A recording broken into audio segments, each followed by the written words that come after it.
If you have watched this year's Olympic game, and especially if you're a Canadian, you maybe remember one name. And if you haven't heard of her, I'm gonna try in this video to give you a better understanding of who she is and what she has done. But before I start with our story, make sure to subscribe to the channel and like the video if you like this type of content. And if you do, tell me in the comment section. Alright, with this being said, let's start with the story of Audrey Leduc. She was born in March 1999, and if you're bright or good in math, that makes her 25 years old. She's a Canadian from Quebec, and that is very important. Because let's just say that there's a couple difference between Canada and Quebec. Yes, Quebec is part of Canada, but I mean, they eat poutine and they speak French, so this is like two different worlds. Alright, now that this is said, we can continue. So Audrey, when she was young, was doing multiple different sports. She was an active little girl who was trying everything. Tennis, taekwondo, soccer,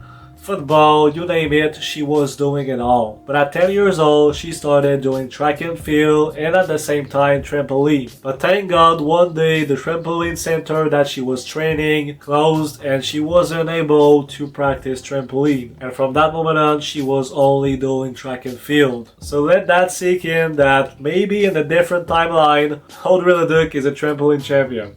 Who knows? But thankfully, she chose in track and field. Now at the start, she wasn't the best. Don't get me wrong though, she wasn't like me, she was pretty good. She just wasn't a generational talent. Like Usain Bolt, Andre DeGrasse, or Carl Lewis, you know? But even though she wasn't the best at that age, that is not important because like she said to me, you don't want to be good at 15 years old because nobody is going to the Olympic game at that age.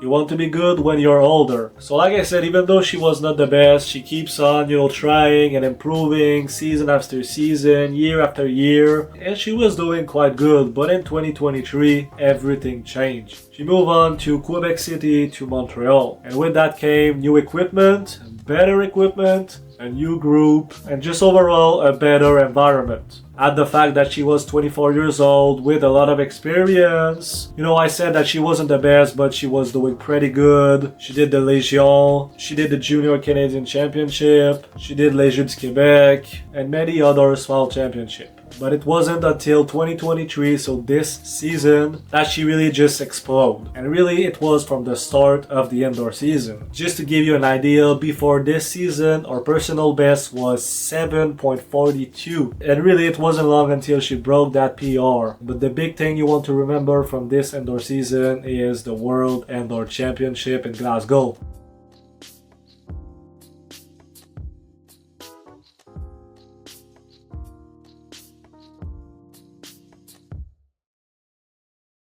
So she finished her indoor season with a new personal best of 7.21, miles ahead of where she was last year. And so it was only a matter of time before she broke her 100 and 200 meter PR. But before we talk about those distances, there was the World Relays in the Bahamas. And that is also a big event because it was to qualify for the Paris Olympic game in the 4x100 meter relay. And really, Audrey was the most important member of this team. And what she did at those world relays are just absolutely incredible. She just ran the fastest time on the curve by anyone in this competition. And with that performance, she qualified Canada for the Paris Olympic game. The first time in 10 years that they've been making the team. But this was only the beginning because what she does just one race after that was absolutely special.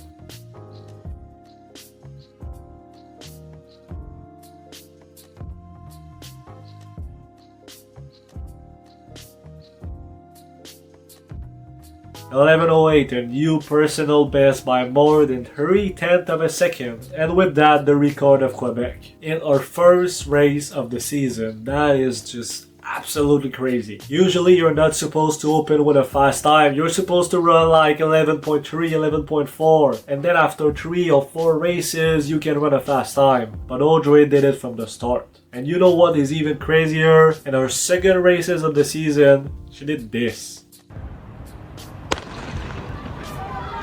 Quickly, Leah Hobbs, Tiger Olympians. Leah Hobbs, Tiger Olympians. Audrey Leduc, Athletics Canada.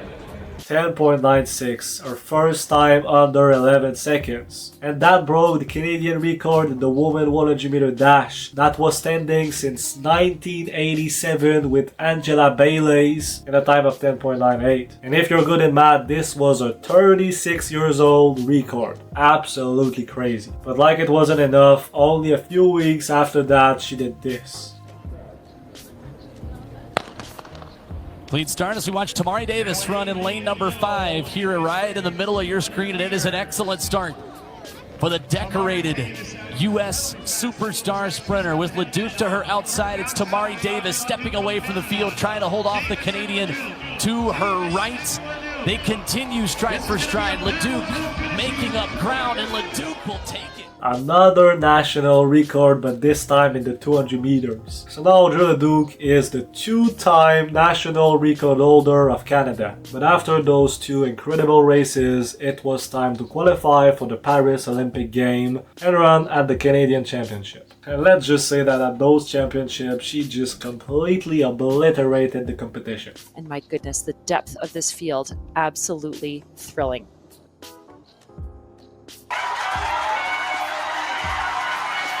Good start by Madogo in lane 5, but here's Leduc getting up to speed. Into Emmanuel, though, running strong. But it's between Leduc and Madogo now. Leduc pulling away, and Audrey Leduc is the Canadian champion. She can keep running all the way to Paris. So 2-time national champion, 2-time national record holder, qualified for the Paris Olympic Game, did the semi-final at the World Indoor Championship, and only 1 season. That is crazy. That is absolutely crazy.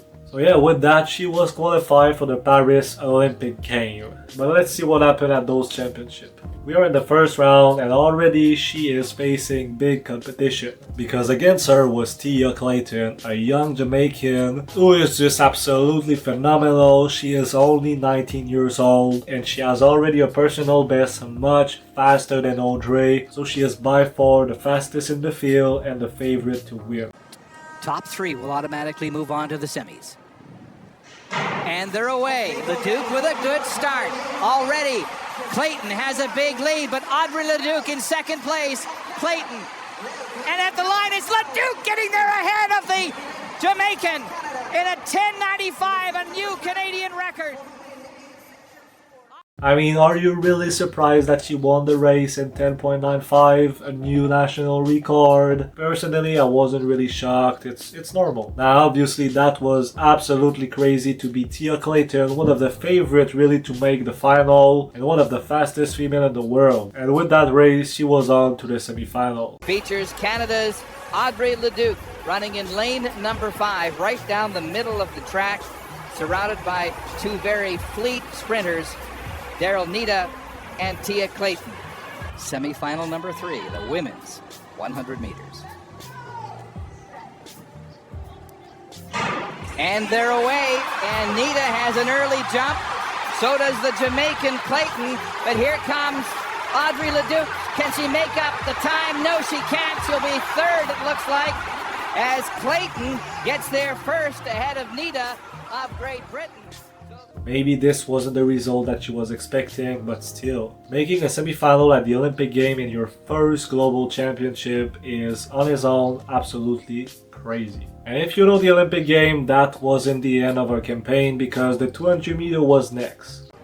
And they're away. Leduc charging through that bend ahead of her. The St. Lucian Olympic champion at 100, Julian Alfred, and Mackenzie Long, the NCAA champion from the United States, as they come down the straight. Ophelia of Nigeria looking strong. Now Julian going forward, and Leduc's in some difficulty. It is Julian first, Ophelia there, then Mackenzie Long. And the Canadian... So first Olympic Game, 2 semi-final, a national record. Wow. This girl is really special. Whew, this is now the end of our season, and this was absolutely one of the craziest seasons of a Canadian sprinter by far. I mean, like I said, multiple national record, Olympic Games, semi-final, crazy times. Really, as a Quebecois, it was special to witness, and I'm excited for the future because like I said at the start of the video, she is only 25 years old, so she has plenty of time to improve and to qualify for other big championship. So now that you know her story and her 2024 season in details, make sure to keep an eye on her in 2025 because she is going to make some waves. And I'm certain that others' national record and good performance are to come. And with that, the video is now over. I hope that you like it. Like I said in the beginning of the video, if you do, like and subscribe to the channel. And tell me in the comment section, do you like this type of content? And on this, see you in the next.